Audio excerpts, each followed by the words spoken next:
दोस्तों, क्या आप जानते हैं कि कम बोलने वाले लोगों को बुद्धिमान क्यों माना जाता है? शास्त्रों में साधु संतों को बहुत ही सी विशेषता बताई गई है और उनमें से एक विशेषता है अपनी वाणी पर संयम होना।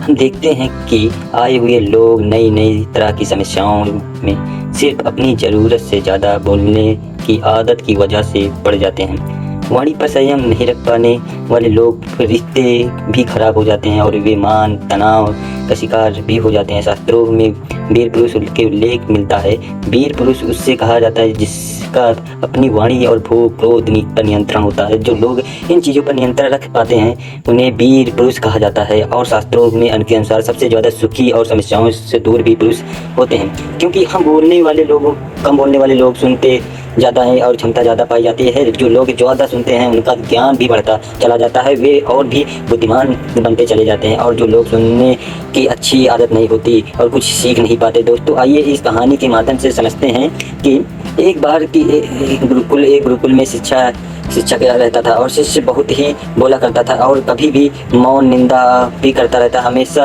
और अपने आप को सबसे ज़्यादा श्रेष्ठ साबित करने के लिए कोशिश करता था। वह इस बात पर घमंड करता था कि गुरुकुल में सबसे श्रेष्ठ वही है, क्योंकि वह अपना संपन्न परिवार छोड़कर गुरुकुल में रह रहा है, इसलिए उससे बड़ा त्यागी और कोई नहीं हो सकता। वह कहा जाता था कि उसके पास इतना ज़्यादा धन है कि अगर आप कुछ भी न करे तो जीवन भर सुख पूर्वक रह सकते हैं, लेकिन फिर भी वह इतना बड़ा त्यागी है कि सब कुछ छोड़कर आश्रम में रह रहा है। वह कहता था कि उसके समान धनी गुरुकुल में और कोई भी नहीं है। वह शिष्य हमेशा ही दूसरों को नीचा दिखाने का प्रयास करता रहता था। उसके अनुसार वह सबसे महान था। एक दिन गुरुजी ने सभी शिष्यों को बुलाया, जिसमें से शिष्य भी शामिल था। गुरुजी ने कहा कि जो कोई भी लोग अपने आप को काबिल समझते हैं वे अपने मन में कोई एक संकल्प ले और पूरे साल उस संकल्प का निवारण करे। शिष्य अपनी जिद पर अड़ा रहा और उसने कहा कि वह छोटा सा संकल्प नहीं लेगा। तब गुरुजी ने उससे कहा कि तुम 1 साल तक आप मौन रहने का संकल्प लें। और शिष्य ने कहा कि इतना छोटा सा संकल्प है। तब गुरुजी ने कहा कि संकल्प पालन करो, इसके बाद मैं तुम्हें एक बड़ा संकल्प दे दूंगा। और उसे संकल्पित शिष्य को उसने मौन रहना लागू कर दिया। जैसे जैसे दिन बीतते गए शिष्य की बेचैनी बढ़ती गई। पहले ही कुछ दिन के शिष्यों की कोई परेशानी महसूस नहीं हुई, लेकिन जैसे जैसे समय बीतता गया शिष्य परेशान होने लगा। वह अपने जीवन का काल तभी भी इतना बड़ा काल नहीं था जब कोई शिष्य को अच्छा काम करता था तो वह शिष्य अपने आप को सबसे श्रेष्ठ साबित करने के लिए कुछ ना कुछ अवश्य बोलता था, लेकिन अब वह कुछ बोल नहीं पा रहा था और इसलिए उसकी बेचैनी बढ़ती जा रही थी। 3 महीने तो वह किसी तरह मौन रहा, लेकिन इसके बाद वह गुरुजी के पास जा रहा और बोला कि अब मुझसे यह संकल्प तोड़ा जा रहा है। और गुरुजी को एक पर्ची लिखी और गुरुजी ने पढ़ा कि पहले तो अपने आप को सर्वश्रेष्ठ कहते थे, अब क्या हुआ, इतना सा संकल्प तुमसे पूरा नहीं हो पाया। शिष्य गुरुजी की बात सुनकर बहुत ज़्यादा शर्मिंदा हुआ, अपने मान सम्मान को गौरवों को बचाया, लेकिन किसी तरह की 1 साल का मौन रहने का फैसला किया। शिष्य जैसे जैसे तैसे काट लिया और आगे जाकर वह नई ही ऊंचाइयों को छूने लगा। उसके चेहरे पर एक अजीब सा तेज देखा जा सकता था और मानसिक रूप से पूर्णतः शांत था।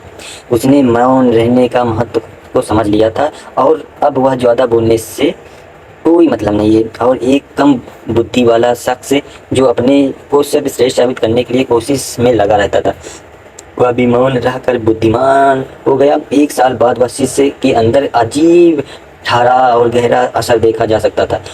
अब वह समझ चुका था कि अपने आप को सर्वश्रेष्ठ साबित करने की कुछ हासिल नहीं होता, बल्कि अपने आप को विनम्र रखने में और अपने आप को दूसरों से निम्न समझने में ही हमारा विकास हो सकता है। क्योंकि अगर हम अपने आप को सर्वश्रेष्ठ समझते हैं तो हम अपने विकास की ओर ध्यान नहीं देते, लेकिन अगर हम अपने को सर्वश्रेष्ठ नहीं समझते तो कि अपने मन में तब लगा रहता है कि अपने आप में सुधार करने की आवश्यकता है और इसलिए अपने आप को सुधार पाते हैं। कम बोलना सेहत के लिए अच्छा माना जाता है, क्योंकि ज़्यादा बोलने से हमारे शरीर की शक्ति नष्ट होती है। अगर हम बिना वजह या बिना किसी आवश्यकता के ही बोलते हैं तो इससे हमारे स्वास्थ्य पर भी नकारात्मक प्रभाव होता है। अगर हमें ज़्यादा बोलने की ज़रूरत है तब तो ज़्यादा बोल लाजमी है, लेकिन अगर हमें ज़्यादा बोलने की ज़रूरत नहीं है तो फिर भी ज़्यादा बोलते हैं तो यह बिल्कुल लाजमी नहीं है। इसके अलावा कम बोलने वाले लोग अपने रिश्तों में भी अच्छे होते हैं, क्योंकि ज़्यादा बोलने से कभी कभी रिश्तों में दरार भी पड़ जाती है। जो लोग ज़्यादा बोलते हैं उन्हें कभी कभी याद भी नहीं रहता कि उन्होंने किस समय क्या बोल दिया, और उनकी कुछ बातें सामने वालों को बुरी लग जाती है, जिससे उनके रिश्ते को ख़राब हो जाती है। लेकिन इसके विपरीत बुद्धिमान लोग वो होते हैं जो ज़्यादा नहीं बोलते हैं, जब ज़रूरत पड़ने पर ही बोलते हैं। उन्हें याद रहता है कि उन्होंने किस समय कौन सी बात की थी, और क्योंकि वे बिना वजह की बात नहीं करते, इस कारण वे जाने में अपशब्द बोलने से बच जाते हैं, और इस वजह से अपने रिश्तों में भी मिठास बनी रहती है।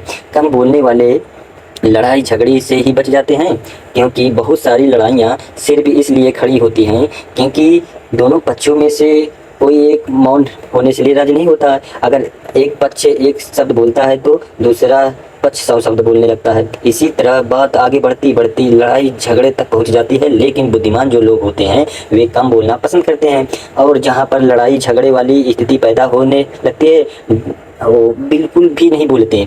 बुद्धिमान लोगों की यह निशानी होती है कि वे कम प्रयासों में ज़्यादा प्राप्त कर देते हैं फ़ायदा। और उदाहरण के तौर पे हम देखते हैं तो मान के चलिए एक गधा दिन भर काम करता है तो और उसके बदले कुछ घास ही मिलती है। गधे इतनी में भी अक्ल नहीं होती है कि घास जंगल में भी मिल सकती है, और उसके लिए दिन भर काम करने की आवश्यकता भी नहीं है।